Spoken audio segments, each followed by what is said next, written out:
Hey, what's up guys? So in this video we will see how to clone apps on the Poco M7.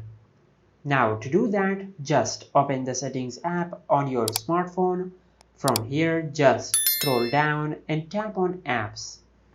Now from here just tap on dual apps and tap on create.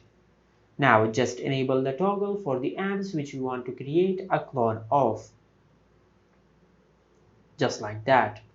Now just wait for a few seconds for your smartphone to create the clone of the app which you have selected.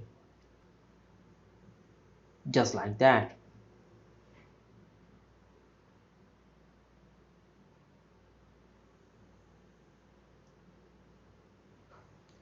Now once you have done that, now if you go to your home screen and open the app drawer,